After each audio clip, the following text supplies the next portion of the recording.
Good afternoon, everybody. It is time for the news, and I have JC Schweingruber. He is on the show this morning, and good morning. How are you? Hey, I'm doing great. Happy Saturday, everyone. It's the weekend finally. It is. It is. Give us a quick synopsis of what is Vista Front Partners and why would we want to contact you?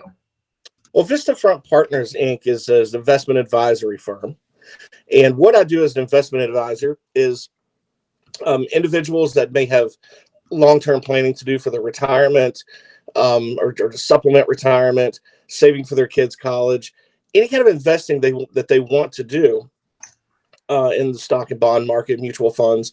They can come to someone like me, and then I'll sit down and help construct a long-term plan for them. And I'll be there. I'll act as their advisor, their fiduciary, to make investment decisions for them based on their needs or their family's needs with that money going forward. And one thing that I do enjoy doing is with the clients that we have and the ones that I know we're building and we're growing a company. I really love that annual discussion that I have with families, and when I get a chance to either Zoom with them at their kitchen tables or call, or these days it's kind of tough to get out to people's houses because pandemic. But I love those conversations where we can tweak the portfolio, see how things have changed in people's lives, and really just catch up and make sure people are comfortable. The last thing you want to do is be nervous about your money and your long-term investing. So that's why you contact someone like me at Vista Front Partners. And you can catch us online at vistafrontpartners.com. And you'll have my contact information there. My email is jc@vistafrontpartners.com. And like I tell people, even if you're concerned about your portfolio, not sure what to do, or don't even have a portfolio and want one, just give us a call. It doesn't cost a dime to have a chat. And we can maybe be of some help for you. Awesome. So I'm typing that in. So we're going to have it up on the broadcast while you go through our financial report. You have a couple other financial topics that you would like to share with us this morning in the news, but it is jc@vistafrontpartners.com. All right, JC. So what do you got for us? Well, this is kind of our first real hit in 2022. And in my line of work, we call this tax season. Well, I'm not an accountant and I'm not a tax advisor. So why do we call it tax season? Well, because that's everything that's on our clients' minds right now, because they have to file their taxes. Are they going to have to pay? Are they going to get a return? And probably for about a month leading up to the end of the year, if they've had incredible gains somewhere, like in real estate, and they want to offset those gains with a loss, then we have to find maybe some security where they've had a loss. So you can sell that for a loss and offset gains. So between December and really March, April, there's so much discussion about tax planning, prior year going forward to the next year. What kind of game plan do you have? So this is at the forefront. But one of the questions I get every year about this time is like somebody will call me up. They'll say, "Oh crap, JC, I forgot to make my 2021 IRA contribution." And they're kind of bummed. They're miffed at themselves. However, this may be investing 101, but a lot of people kind of forget this, that you have up until the time, of the tax deadline to make your prior year contribution for your IRA. So right now, if you had enough money and you wanted to do your 2021 and your 2022 contributions, you could do it literally right now. Oh, wow. Put all of it in at the same time, designate part of it for 21 and part of it for 22. And that kind of alleviates a lot of problems.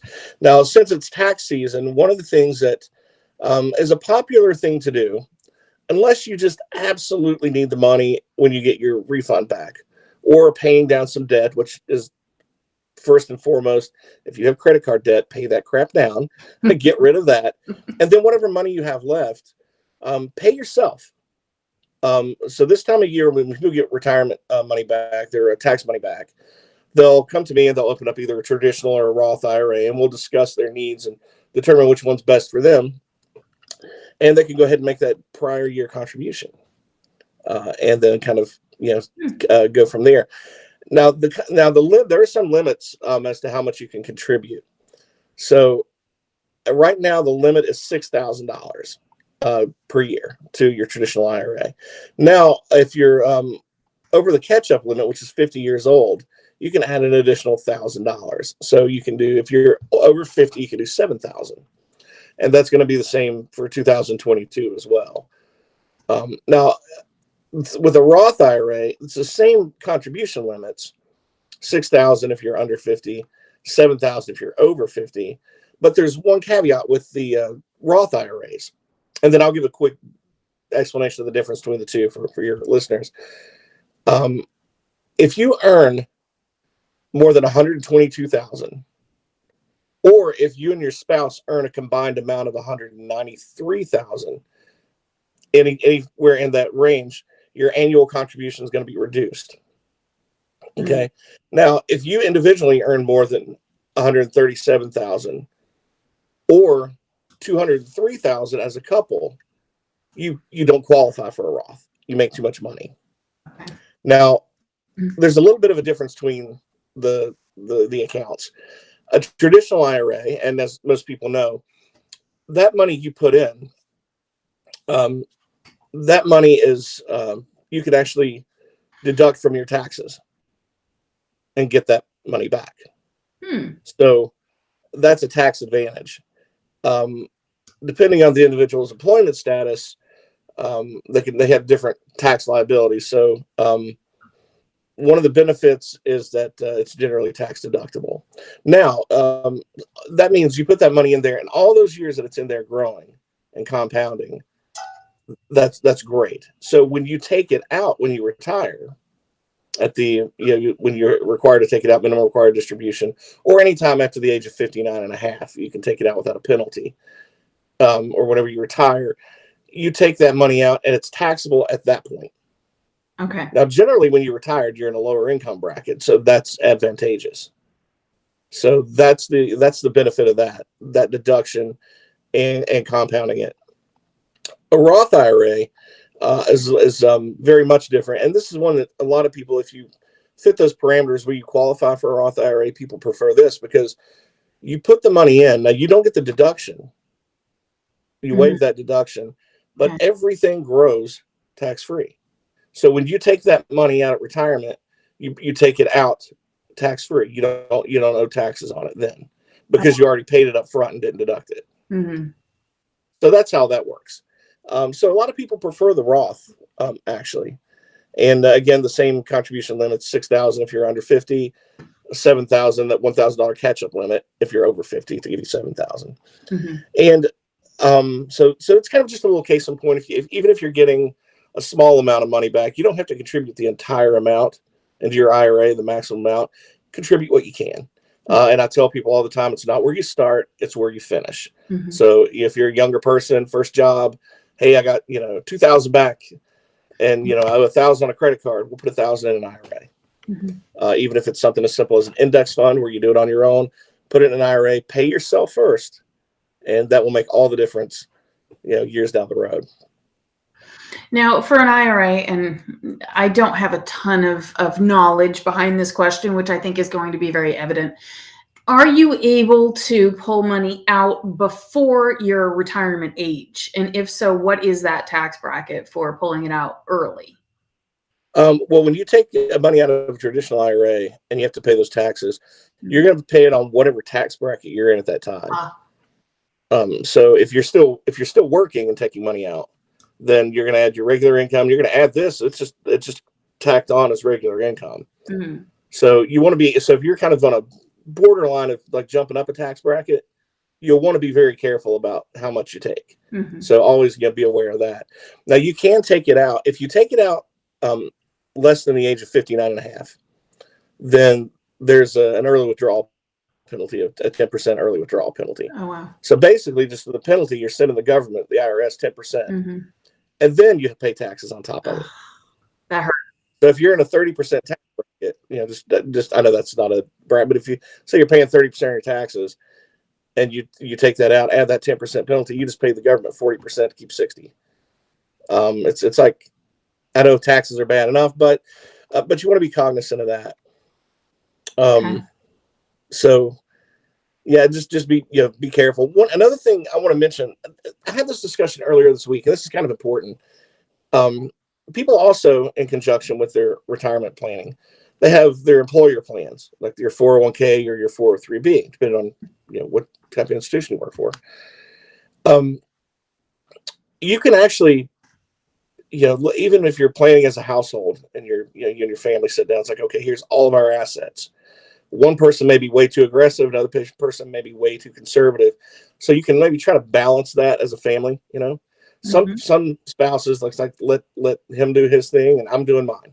I get that, and that's perfect. And that's actually what happens most of the time.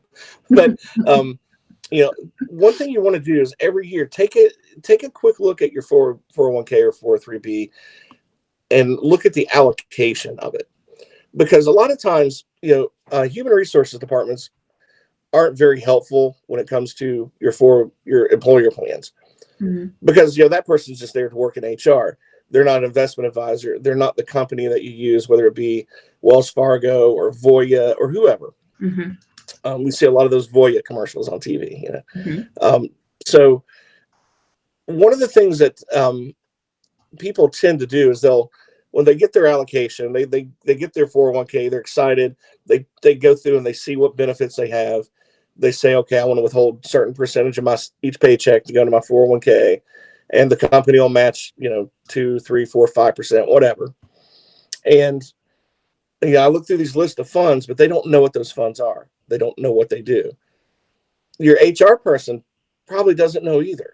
They're not the person who constructed the fund. They don't know what's in it, and very seldom do any of these companies come out and help employees, especially if you're a small business. If you're like a major corporation, Fidelity or Vanguard is going to fly somebody into your corporation to do a seminar. Okay. If you're mom and pop or a local operation with 50 employees or less, no one's showing up to help you. I mean, it's sad, but even with technology like Zoom, no one's wasting their time. That's the way these big companies look at it, because it's about assets under management. So they don't really have anyone to guide them. And in case in point, this week I was actually just discussing this with someone on a 403b, that they had money they've been saving for a number of years. They picked the stable fund, and they didn't know what a stable fund was, and asked me to take a look at it. Okay. It's nothing but a cash fund. It's a money market. It had been sitting there earning minimal interest, not growing anything for several years. And they had no idea, because no one at HR discussed it with them. They never had a seminar or an opportunity to come in and have that discussion, even once a year when they asked them to re-up. I'm like, wow, I wonder how many people have done the same thing, or pick something wildly aggressive and it's all over the place and they're nervous. And that's not what they wanted, maybe they wanted some sort of a hybrid stock and bond fund in the middle of the road, nothing sexy. Let's give me a 6 to 8% and I'm good, but you don't know what's under the hood of those funds. And so always check, especially it's first of the year, you get your year-end statements, look at those folks. And if you don't know what's in it, if you have a contact person on that statement, like this particular Voya one I was looking at, we'll give them a call. And if you don't know what questions to ask, have somebody like me in the room with you, and give me permission with that person to talk on behalf of you as well. And I'll know what to ask. Or another local advisor to you may know what to ask. It's your future, and failing to plan is planning to fail. So I love once a year. I love what you bring to the show here, because I think there's some, and forgive me if these are not the right collection of words, but the machismo, the gusto behind being savvy financially. I think it almost builds a wall between education and those that are truly educated upon it. And I think the average worker really is not financially educated. We don't have financial education within our federal education. So it's not taught in elementary school. It's not taught in high school, where it really needs to be. And I love what you bring to people, because they can contact you, they can hire you, they can work with you to become more educated. And you had spoken, I believe it was the last broadcast, about 401ks left behind. Yeah. That there's so much money left behind from when someone, let's say, such as myself, I was in corporate, I left corporate to raise children. and no longer in the workforce at that point in time. I still had a 401k. I still had that money sitting there, and it's important not to leave it behind. Yeah, it's too easy to forget. There's over $1 trillion in left behind 401ks out there. $1 trillion with a T. It's mind blowing. It really is. And I hate it because occasionally I'll run across somebody who's lost one. And they can't find it now because the company they used to work for went out of business, and then that plan got shuffled from one other firm to another, and it's sitting out there somewhere. They have no idea where to find it and how to locate it. So yeah, so it's always important. First of the year, stay on. Just take a Saturday afternoon, 2 hours of your day. That's all, and just go through that stuff. And if you have questions, jot those questions down, and then call somebody that can help you answer those. There's no shame in not knowing the answer. And I know I kind of referred to this as like investment 101 with the contribution limits, but those limits can change by law, and they have in the past. And if you don't stay on top of rule changes, so there's no shame in not knowing. The only shame is not asking someone to get the answer you need. So jot those questions down, and don't be afraid to ask them, even if you think it sounds silly. It's not silly. It's not silly. The only silly thing is losing money by being too prideful to ask a question. Absolutely. So that's silly.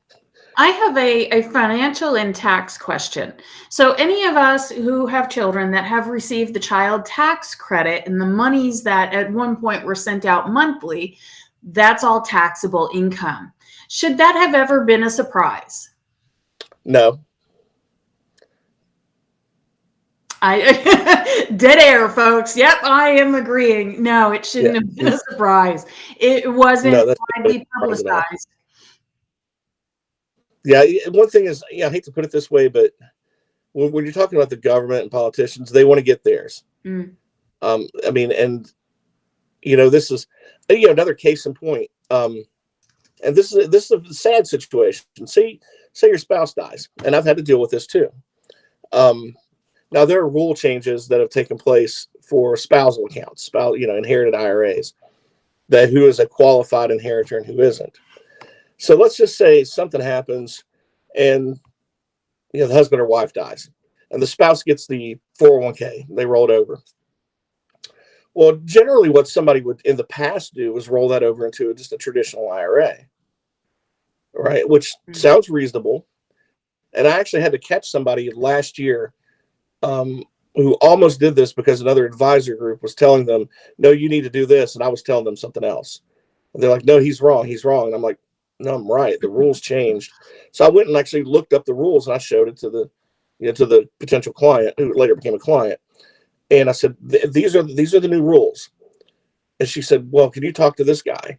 Well, this guy ends up calling me, like, kind of arrogantly. I mean, he was a nice guy, but he was like, "Well, you're wrong, and I'm gonna tell you why you're wrong." I'm like, "Oh, okay." And I just listened. And then I showed him this new rule change that took effect in 2019. And there was some when the big Trump tax plan came out, there were some rule changes that specifically impacted inherited IRAs. Well, let me run it by my people and see what you think, which is basically a help desk, a senior advisor on their help desk. So basically, a guy calls me back. He's like, "You know what? You were right. Yeah, I know. You almost cost this lady every bit of her inheritance by forcing them to take distributions immediately over a 10-year time frame until the account was wiped out." When she stuck with the inherited IRA format, it would have she doesn't have to take it out until she's required later in life at 70. It's 72 and a half. And so she can grow that all these years without being forced to take that out. But speaking of like the government wanting theirs, let's just say the mother and father died in a car accident and the child who's of age gets that. They can't grow that money over their lifetime. They have to take it out systematically over a 10-year time period. They don't get the same opportunity that mother or father would have had because the government wants theirs. They want that money that's taxable to them, and they're going to get a little bit of it every year unless you're the spouse. Very interesting. Very interesting. Yeah.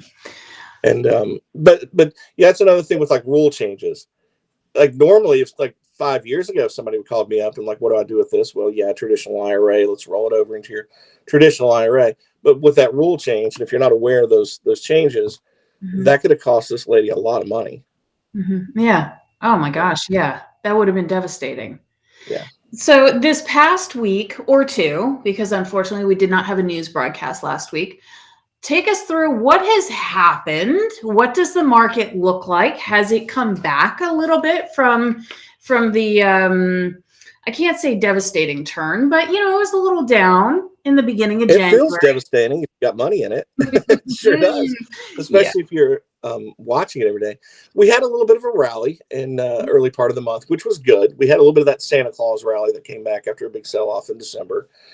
But I have to say I'm giddy right now because the market has been selling off, and you're like, dude, you make money when accounts go up. That's true, I do, but with the market selling off, the Nasdaq is officially in correction territory. That means it's down over 10% from its high. Okay. And we've seen this past Friday was just yesterday and Thursday were just rocking with turmoil in the market because Netflix missed their numbers. And if anybody watched what happened after hour, which I'm a nerd, I go watch after hours trading. Netflix dropped over $100 in the after hours and maintained that the next day on Friday through the trading day. Peloton, some of these big high flyers that people have been relying on during the pandemic are just getting crushed because so that's a lot of the tech companies right there getting. Amazon got crap kicked out of it. I still shop at Amazon. I still watch my Netflix, but they're just not going to hit their numbers. It's slowing down as far as new subscribers, and they're raising prices, which I'm sure they'll lose some subscribers on that too. But that's kind of, I guess, in a way to be expected. So when that volatility creeps up like that, the reason I get excited is because, wait a minute, everything just went on sale.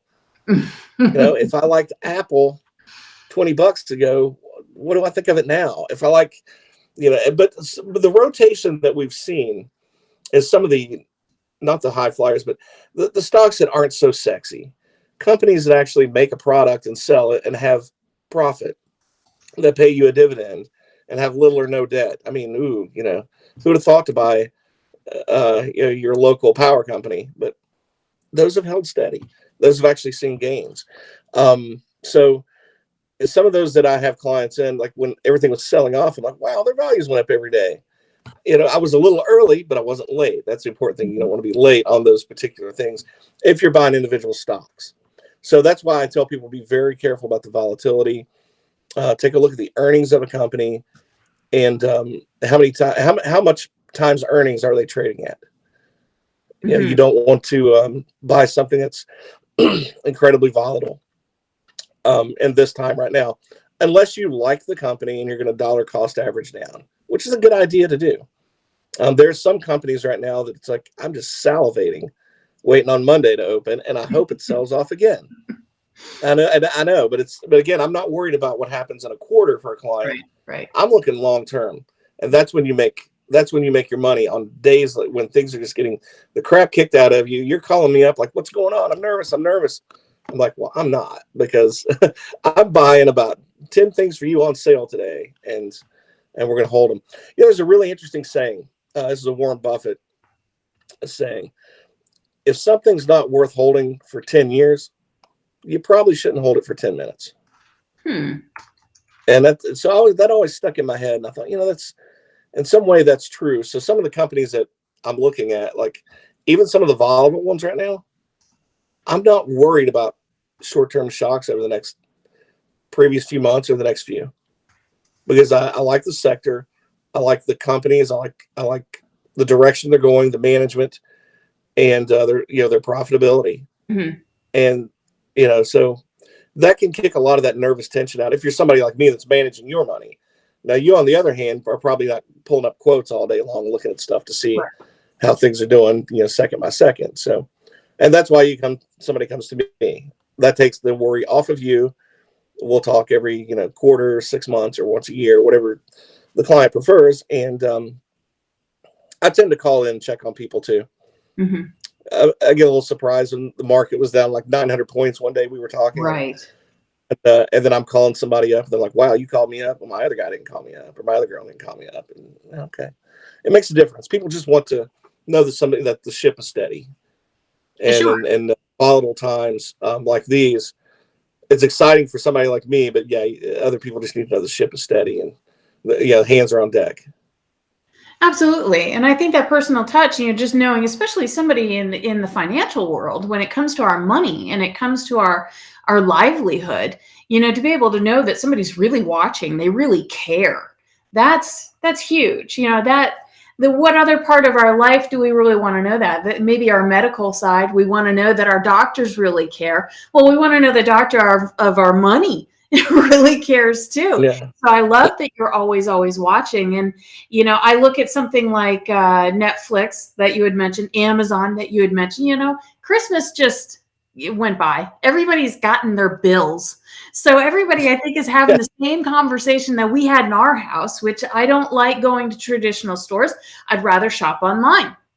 I'd rather get a whole bunch of shopping done at 10 o'clock at night where, I can spend time with my kids instead of in the car going to a store.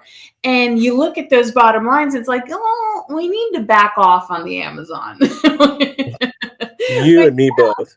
Yeah. Now people are getting sick. Unfortunately, in our community, past couple of weeks, we've had a lot of people sick. So the inference for me is Netflix is going to rise because people are homesick. They need something to watch. Amazon, because people don't want to go out or they can't because they're quarantined. So they're going to be ordering stuff again. So those I would be super giddy about buying low. Yeah. I mean, yeah, was that you got to look at when things sell off that much, like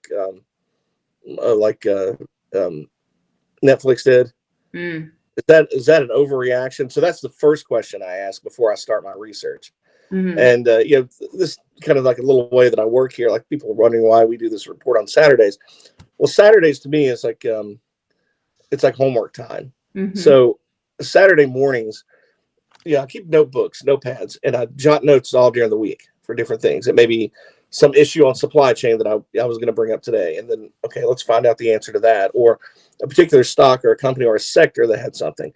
So I can spend a little time on Saturdays doing some research and taking a look at some of those individual companies that I maybe had not looked at before to see if it's something I would put on a watch list now to consider. So that's my Saturday. That's my nerd Saturdays. Everybody, I hate to disappoint. If anybody wants to live vicariously through me, I'm sorry.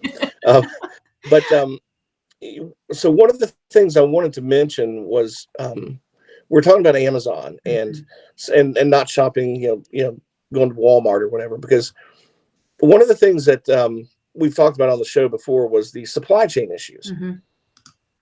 So this week at night before I go to bed, I usually flick it over to Bloomberg television and watch what's happening in China. And not that I'm investing money over there, but it's a communist country, certainly not. The region itself, some places are, interesting to have some international investment in, but a lot of our supplies that companies order, not just final product, but supplies that they need to make product here. Right. They order from there and it comes over. So I try to watch a little bit about what's going on there. And with the inflation issues creeping up, when you have supply chain issues, it just adds to it. Mm-hmm. And when you have trucking issues, it adds to it. So two things came out this week that really kind of made me a little bit nervous about the inflation numbers going forward. And again, adjust your investing appropriately. If you're, especially if you're a short-term investor, mm-hmm. if you're trading stocks back and forth, well, that's a little riskier. That's actually a lot riskier. If you're investing long-term, it's a different story. But mm-hmm. one of the supply chain issues was that I noticed there were 4 major ports in China that had shut down. They're putting quarantine on these places, which means people can't go work at the ports to ship out goods, or not just finished goods, but product that needs to go for down chain construction. 4 major cities, Hong Kong being one, Shanghai being another. Mm-hmm. The third one was Beijing, and there was another city. I'm going to butcher it, Xinjiang, something like that. Mm-hmm. Now, all of these cities are mammoth, monster cities. When we think of a huge city, we think of New York. And we think, there aren't many centers that have 15 million people that live there. There's a whole lot of them in China, a whole lot of them, like where this virus came from, the Wuhan lab or whatever. Mm-hmm. That right there, that place has 10 million. Wow. And people don't know how big that is. But yeah, the smallest city on these port cities has 8 million people, up to 25 million on the high end, I think, something like that. So they're shut. They got 4 major ones shut down. I'm like, oh no, that's where a lot of supply comes from: Shanghai, Hong Kong. Okay, so we'll see how that goes. So that's going to add some problems there. And so I went to go look it up, and sure enough, on DHS.gov, I just pulled this up here. DHS.gov has that listed on there. That's the Department of Homeland Security, folks. They're warning you of supply chain issues right there. The other supply chain issue that they were worrying about was in the trucking industry, international trucking, going back and forth from Canada, Mexico, all the South American countries, where we have a lot of businesses all through South America. And, we have subsidiaries of everything down there: Coke, AT&T, Pepsi, Procter & Gamble. Man, they're everywhere. So there's this vaccination mandate on all truckers. Now, mind you, just here in the States alone, we're short about 30 to 50,000 truckers. We need that many. So that slows the supply chain up. Anyway, that was what was before we noticed the supply chain issue. So now, you add that mandate on there. The Department of Homeland Security is also warning about that. That is going to slow down shipping by trucking cross-border. And that would, so they're kind of putting out the warning on that for people to be aware that some shelves are going to be empty. And how long that takes before you start seeing that, I don't know. In bigger cities, it's maybe not much of an issue for people, but in rural areas, I went to the grocery the other day. There was one loaf of bread on the shelf. I've seen same here. Pet food empty. Yeah. So yeah, same here. Now I've had COVID for the past week, so I have not been able to get out, and today I believe I can finally get out again, which I'm going to, because it's sort of like an exploration for me. I've heard from my family members, like, okay, just the other day I gave my husband a grocery list and compiled the grocery list, and he came back with half of it. And he's like, they just don't have it. And they don't have anything, store brand of that item. Like, it's just not there. And so have you seen the reports, especially out in Los Angeles, about rail? Rail was one of the ways for transportation that especially Amazon began using to try to get their goods across the country.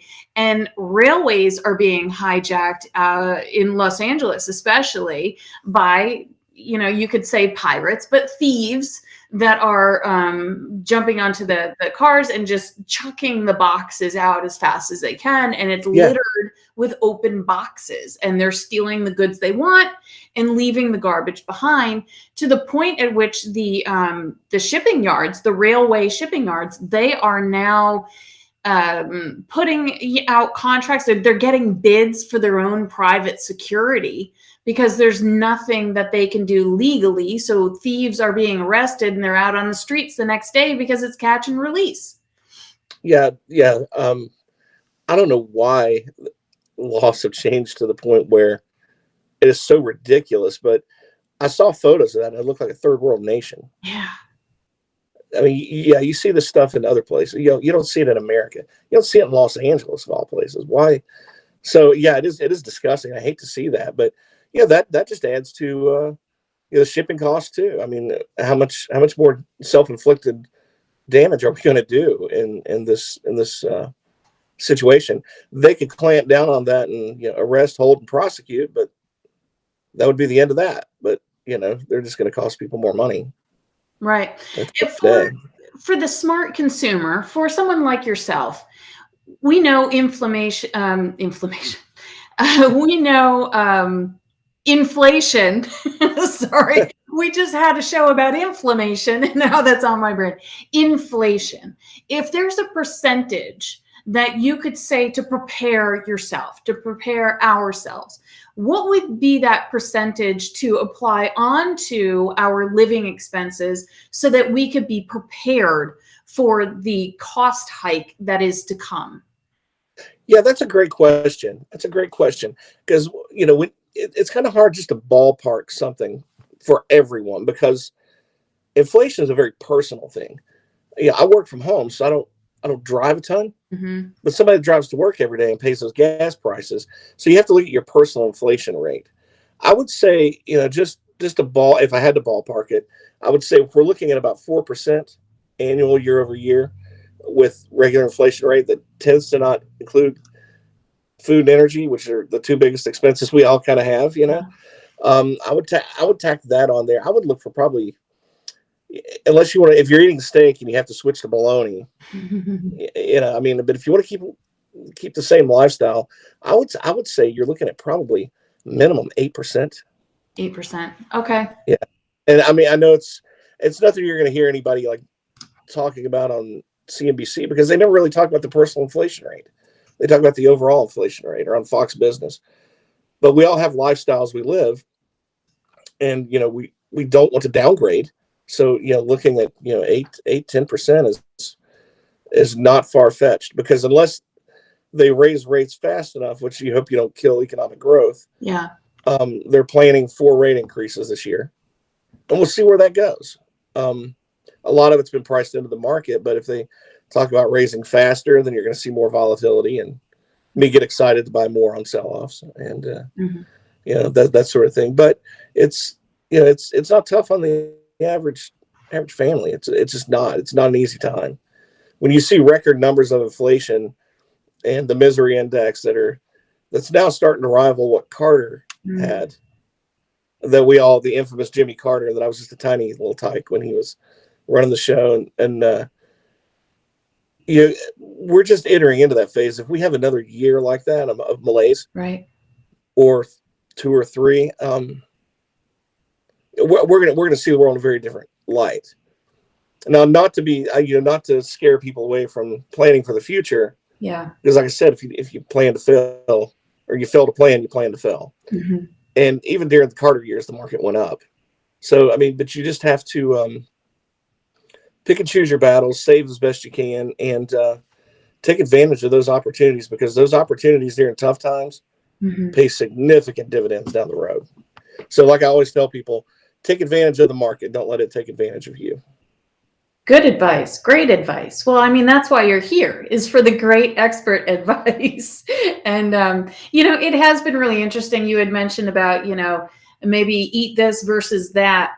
Chicken is one of the things. I don't know if you're seeing it in your neck of woods too, but chicken has become very hard to come by. And if you can find it, it's extremely expensive. One of the things that I started using, which does cost a little bit more, and I'm going to have to figure that out, but Market Wagon is an online grouping of farmers in your local area, and you can buy things like milk and eggs and breads and all types of things. And I started utilizing that, but I think I'm going to have to wait until the summertime to stock up on things and use some more of those resources that my grandmother taught me. Now, my grandmother, unfortunately, she passed away in 1989. So she lived through the Depression, and she was full of tips and tricks on how to feed your family, how to clothe and heat a household with very, very little.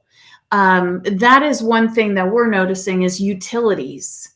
The utilities are going through the roof. I mean, our electricity bill from December is comparable to what we have in the middle of the summer. We're usually in December, it's very, very little. It was several $100s just to light that. I mean, we're not using much electricity in the winter. I don't know. I think 8%, for me, I think that is a great ballpark, but I agree with you. I'd say 8 to 10% over what our normal cost is. And it's going to be interesting times. Yeah. I mean, there's a reason people said Jimmy Carter's era was the worst era. And hopefully the Fed will be able to clamp down on this. And a year or two from now, we'll all look back and say, well, they should have did this or they should have did that. I try not to second guess people like the Fed too much because, like, I'm not going to act like I'm smarter than them. They've got more data than I have to look at. In hindsight, everything's 2020. The only problem I have is with the other side, on the political side, when they add more stimulus. So now we're looking at 40-year record inflation, and they talk about adding a $1.2 trillion stimulus bill. I don't care what that bill is about. You're putting that money in the economy that the Fed's trying to suck out of the economy. Mm-hmm. What is the rationale behind that other than a political move to make yourself look good, or make one side look good and the other look bad? Like, just stop. There are people's lives that are impacted by those types of, just times when they want to make arrogant decisions and not good decisions. That's I hate to harp on the political side, but it just, a lot of things just don't make sense the last couple of years. Once COVID hit, we all have so many questions, and it seems like the more you ask those questions, the more people try to shut you up from asking those questions. Mm-hmm. And those are some very obvious ones that, on the political side, is how many trillions of dollars do you want to pump in there? Because somebody has to pay that back. Mm-hmm. And it's your grandkids.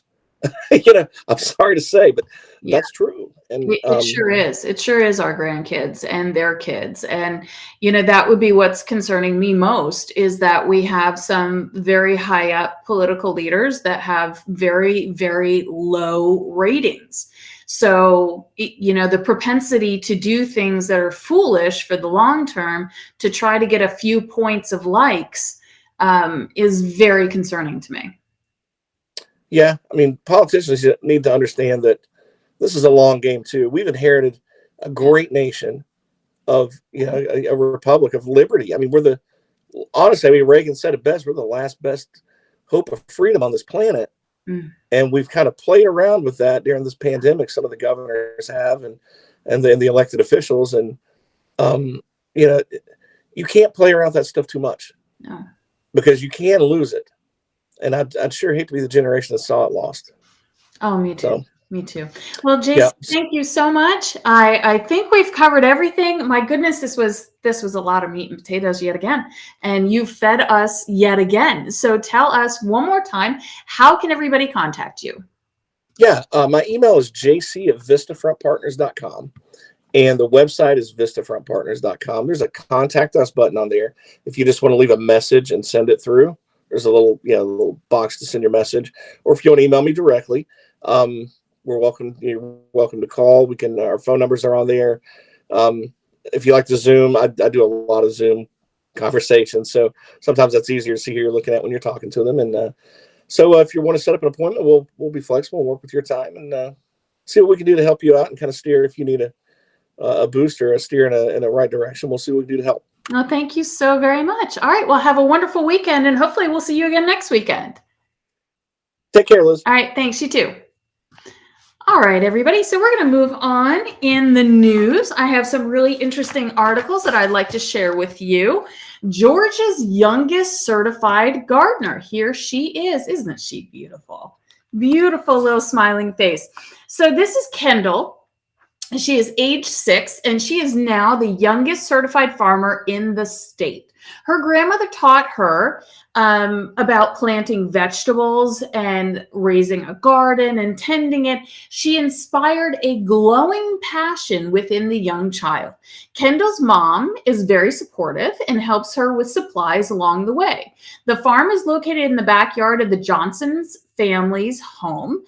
Kendall has mastered how to plant seeds, but she has also learned what makes fruit and vegetables grow, how to compost, and facts about the different crops. Her favorite crop is carrots. The Johnson family invites members of the community to visit their farm, and friends, local students, and Girl Scouts regularly stop by to see what's new and help with the harvesting. Kendall has big plans for her future, and she would like to start a program for schools that helps kids learn how to grow their own fruits and vegetables. She is such an inspiring little darling. So congratulations, Kendall, from me to you and your family. Keep up the good work. All right, now here we have a little bit more of a quirky story. Let me find the applicable image to go with this one. This one you're just not even going to believe. And let's see here. Oh, here's Kendall again. I want to show. Look at that. Oh my goodness. I love her prideful smile. That is Kendall with her certified garden. And I've got to find the picture of the cat. If you like feline stories, just wait until you see this is not the one. My goodness, where's my picture of the cat? I can't tell this story without the picture of the cat. I don't think this is it either. No, that's a birthday party. We're going to get to that. All right. I must be missing it, but you can definitely go ahead and Google. It's the Sisterhood of the Traveling Cat. Dowena is the name of the explorer. So Dowena is an experienced cyclist. She's a hiker, and you can Google all about the cat named Bounty. All right. Dowena is the name of the explorer who has a cat in a sack instead of a brightly colored monkey. The feline's name is Bounty, and the cat identifies as a traveling cat who loves to discover new places. I wish I had these pictures, because there is a picture of a cat in a sack hanging over a cliff. I promise you, go Google it. It is the most random story I've ever reported on. The cat has saved, so it was saved as a 1-year-old kitty headed to the cat sanctuary. And Dowena said, oh no, I need a partner for my hikes. So the owner quickly constructed a pouch in her backpack, and a hiking they went. Bounty's owner, doesn't just hike and scale some of the tallest summits. She also bikes with a kitty in tow. Bounty's owner describes his first experiences. Quote, at the start, Bounty was a little agitated. You think? It's a cat in a sack. But after the first few days, he started to enjoy himself.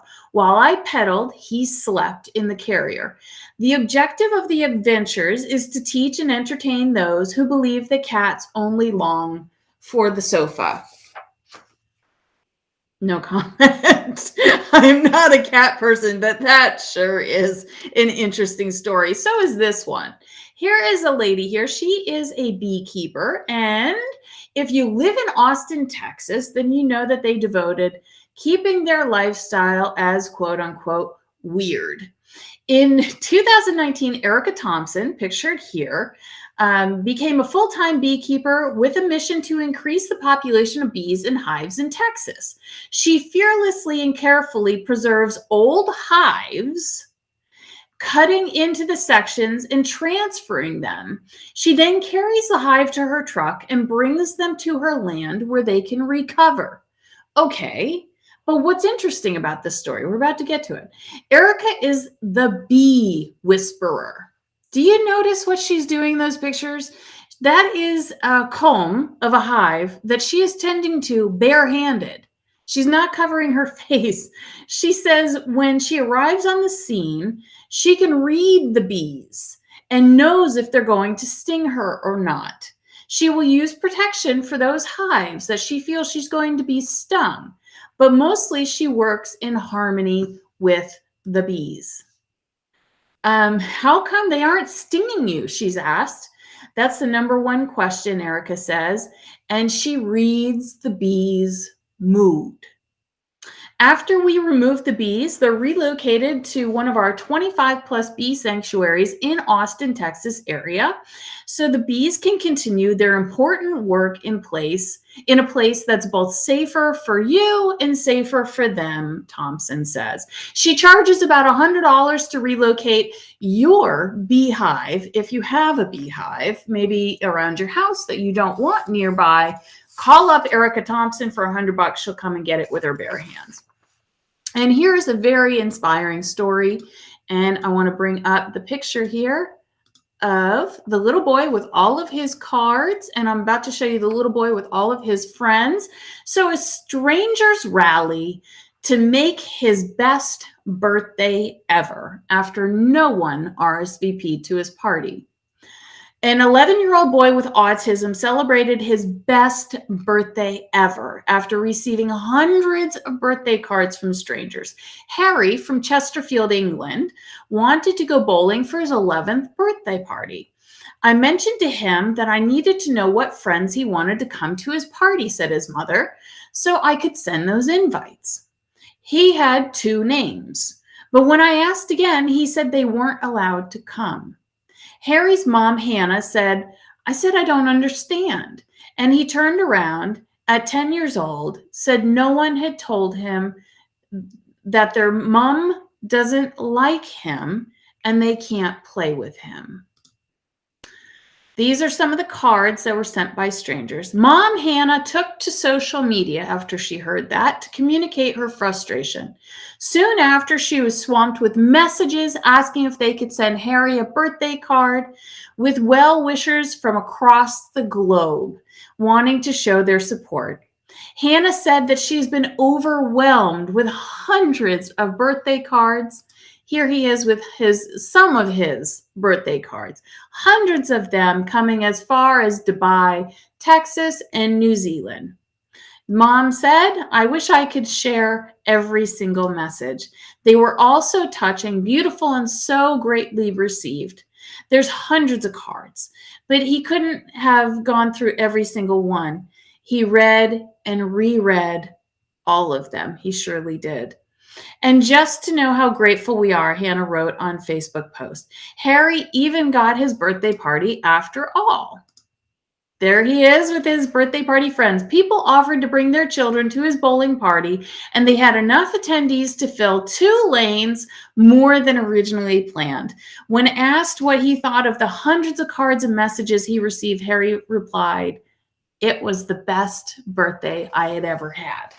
So there we go. There's a positive story of using social media as a positive catapult to being able to do something so very special. Harry, we wish you a late belated happy birthday, and thank you so much for being a part of our news. And this concludes the news for the week. We will be back next weekend with another financial report from J.C. Schweingruber. He is always so informational. If you would like to contact him, go to or email jc@vistafrontpartners.com.